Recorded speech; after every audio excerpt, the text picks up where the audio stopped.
नमस्कार, मी मोहिनी सोनार. आपण पाहताय टीव्ही 9 मराठी. बुलेटिनमध्ये महाराष्ट्रासह देश विदेशातल्या महत्त्वाच्या बातम्यांचा वेगवान आढावा घेऊयात. सुपरफास्ट 50 मधून सुरुवात करूयात राजकीय बातम्यांनी.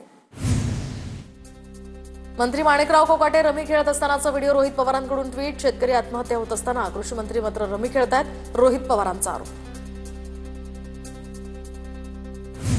मी रमी खेळत नव्हतो, युट्यूबवर जंगली रमीची आलेली जाहिरात स्किप करत होतो. विरोधकांकडून होणाऱ्या आरोपांवर माणिकराव कोकाटेंचं उत्तर. तर मंत्र्यांच्या भानगडींमुळे फडणवीसांच्या प्रतिमेला तडा, तर मंत्र्यांच्या भानगडी मोडीत काढा. सामनाच्या मुलाखतीतनं ठाकरेंचा मुख्यमंत्री फडणवीसांना सल्ला. कोकाटेंना सूचना द्यायच्या असतील तर अजित पवार देतील. कोकाटेंच्या रमीच्या व्हिडिओवर सुनील तटकरे यांची प्रतिक्रिया. शेतकरी मरतोय आणि कृषी मंत्री मात्र रमी खेळतोय. महाराष्ट्रातील जनतेच्या बोकांडी बसलेलं हे नतभ्रष्ट सरकार. वडेट्टीवारांचा कोकाटेंसह सरकारवर निशाणा. शेतकऱ्यांनो विसरा हमी, खेळा रमी. जितेंद्र आव्हाडांकडून ट्विट करत टीका, तर आव्हाडांकडून कोकाटेंचा रमी मास्टर असा उल्लेख. कोकाटेंसारख्यांना मंत्री करतात. अजित पवारांची अशी काय राजकीय अडचण असेल? सुषमा अंधारेंचा निशाणा. तर बुद्धी गहाण ठेवलेले सभागृहात पाठवलेत. किशोरी पेडणेकरांची ही प्रतिक्रिया.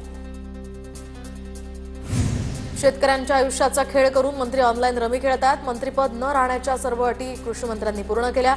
ट्विट करत रोहिणी खडसेंची माणिकराव कोकाटेंवर टीका. महाराष्ट्रासाठी राज ठाकरेंशी चर्चा करणार. उद्धव ठाकरेंकडून युतीचे संकेत.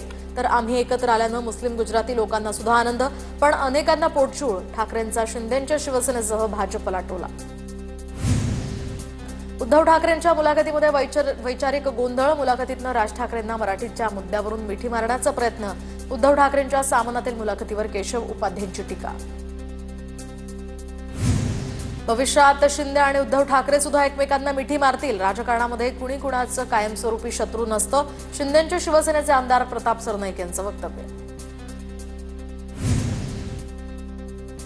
रोहित पवारांवर आझाद मैदान पोलीस ठाण्यामध्ये गुन्हा दाखल. तर सरकारी कामात अडथळा आणि पोलिसांशी गैरवर्तन केल्याप्रकरणी गुन्हा दाखल. पोलीस ठाण्यातील वादाचा व्हिडिओही व्हायरल. लोकशाहीच्या बुरुजाची अप्रतिष्ठा झाली. विधानसभेतील राड्यावर उज्ज्वल निकमांची प्रतिक्रिया. मुख्यमंत्री फडणवीस आणि आदित्य ठाकरे 3 तास एकाच हॉटेलमध्ये. सूत्रांची माहिती. तर दोघेही वेगवेगळ्या कार्यक्रमांसाठी हॉटेलमध्ये गेले होते.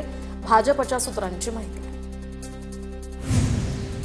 मित्रांसोबत डिनर प्लॅन होता, म्हणूनच हॉटेलला आलो. फडणवीसांसोबतच्या भेटीच्या प्रश्नावर आदित्य ठाकरेंचं स्पष्टीकरण. मात्र एक व्यक्ती या बातम्या बघून गावी जाईल. आदित्य ठाकरेंचा शिंदेंना टोला.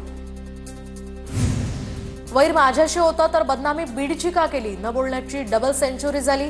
200 दिवस न बोलता काढले. राष्ट्रवादीच्या मेळाव्यामध्ये धनंजय मुंडेंचं विधान. बीडमध्ये राष्ट्रवादीचा संवाद मेळावा संपन्न. कार्यक्रमाच्या बॅनरवर आमदार प्रकाश सोळंके आणि विजयसिंग पंडित यांचा फोटो नसल्याचं समोर. दोन्ही नेत्यांचे फोटो लावण्याचे सुनील तटकरे यांचे पदाधिकाऱ्यांना निर्देश. न्याय मिळत नाही तोवर लढत राहणार. रुग्णालयामध्ये उपचार घेताना माझ्या विरोधात गुन्हा दाखल केला. महिनाभरात आरोपीला अटक करा. महादेव मुंडे हत्या प्रकरणावरून ज्ञानेश्वरी मुंडे यांची मागणी. पुण्यात प्रॉपर्टीसाठी भावानं बहिणीला इंजेक्शन देऊन हॉस्पिटलमध्ये भरती केल्याचा प्रकार. भाऊ धर्मेंद्र रॉयसह 4 खासगी बाउन्सर्सवर गुन्हा दाखल. रक्त तपासणीच्या नावाखाली भावानं बहिणीला मेंटल हॉस्पिटलमध्ये नेलं. पुण्यामध्ये ज्योतिषाकडून तरुणीला एकांतात मिठी मारण्याचा प्रयत्न. मंत्र देण्याच्या नावाखाली तरुणीला एकांतात बोलवून ज्योतिषाकडून विनयभंग. ज्योतिषाला पोलिसांकडून अटक. धनकवडी या भागातला संतापजनक प्रकार. रायगडच्या कर्जत परिसरामध्ये नात्याला काळीमा फासणारी घटना. 55 वर्षीय सावत्र बापाचा 8 वर्षीय चिमुकलीवर अत्याचार. आरोपी जितेंद्र चोपडे याला पोलिसांकडून अटक. भंडाऱ्यातील श्याम हॉस्पिटलच्या आरोग्य विभागाकडून चौकशी. हॉस्पिटलच्या सोनोग्राफी कक्षामध्ये अल्पवयीन मुलीसोबत अश्लील कृत्य केल्याचा प्रकार. रुग्णालयामध्ये पोलिसांचा चोख बंदोबस्त.